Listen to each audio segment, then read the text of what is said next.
All right, this Bissell design is really pissing me off. These little rivets they do are just so useless. And then when it comes off, you lose your wire that is connecting to your static here. So now I have to take off this piece, which is you gotta clip right there. Get that to unsnap there. And then I have to get this side to unsnap to get to that wire. See that wire down in there?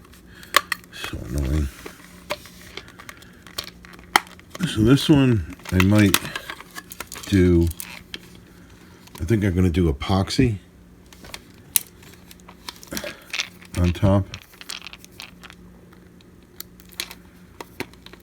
Epoxy with the screw. See now this wire is not sticking through there now. Of course, if I do epoxy, that wire is not going to touch anymore, huh? Yeah. So freaking annoying, for real.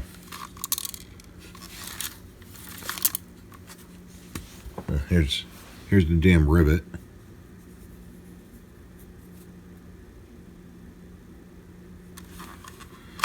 Alright, so I think I might do drill out the hole, make it bigger. Such a poor design. So freaking annoying. Alright, so what I did in the other one is I drilled this hole bigger, used the magnetic arm to push a screw up through so the head of the screw is in the hole, because you don't want a screw in the middle of the airway, because you're going to start catching stuff on it. So I'm going to do the same thing on here, but I'm also going to put some epoxy here to hold this from stop turning. So annoying. Like, you could just you could just put a screw right through there, but then it's going to be sticking in your airway, and you're going to catch all the dust, and you're going to eventually clog the tube. So that's not the proper way to fix it. I guess you could do that, and then you go in and unscrew it to unclog your tube every once in a while for your home use. But this is used daily, so I mean I can't do it like that. I have to fix it proper. All right, so I drilled out this hole. I reamed it a little so this screw will easily fit through, and also made this a little bigger. So what I'm gonna do is put that flashlight up the hole so I can see what the hell's going on. So you can see the hole. And then I got a magnet like this. Let's see if I can get it in the first try.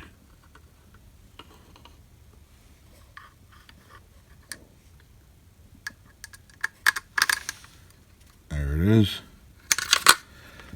Now I can add the nut and the bolt to that. But this is what I did last time when I was planning on epoxying it, but I was so excited I got that screw through that I didn't bother epoxying it. But I'm going to epoxy it this time. Also, what I forgot to show was this wire. I'm going to have to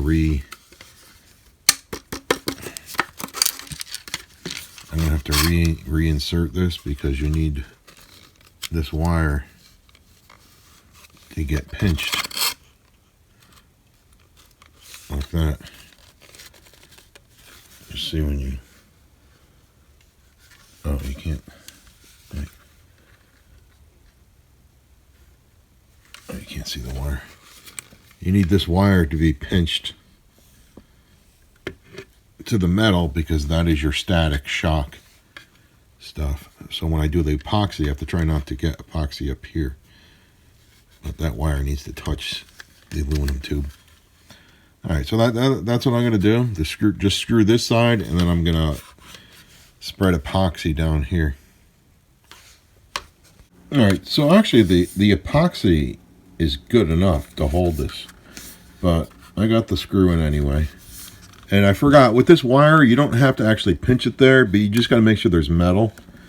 The wire is supposed to go under this plastic piece there. If you can get a little screwdriver. I have it pinched. So that's the same. But if you forgot to do that, what you do is you lift up this piece of plastic a little, and the wire is supposed to go under that piece of plastic. And this is for static electricity.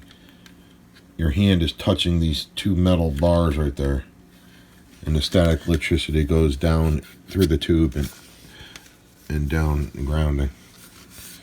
And if you'll see, the reason I'm doing a flathead screw, you see, I don't know if you can see it way down in there.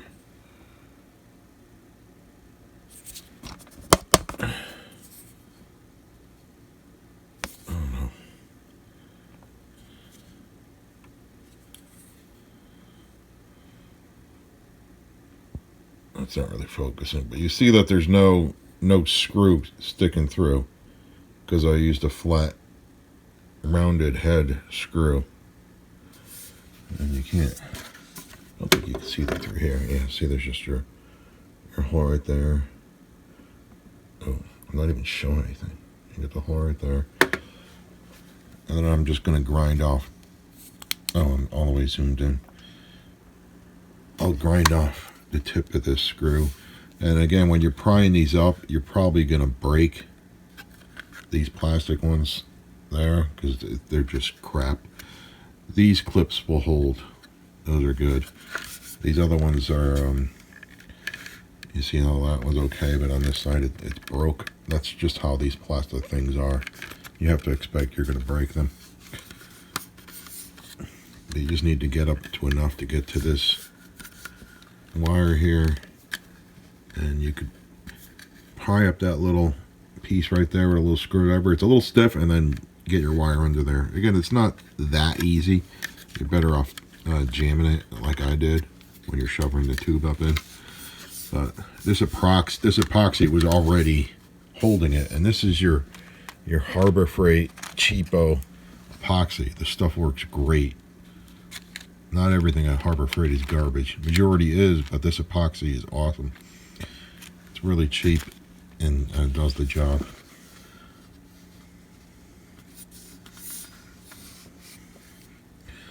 Well, there you go. I guess I can clip this back now that I'm sure that is there.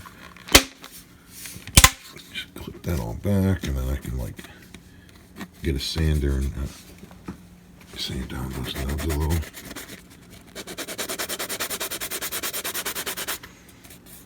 And this tube, make sure you clean that tube. I went through with the sander and made sure it was all clean so the epoxy would stick to it.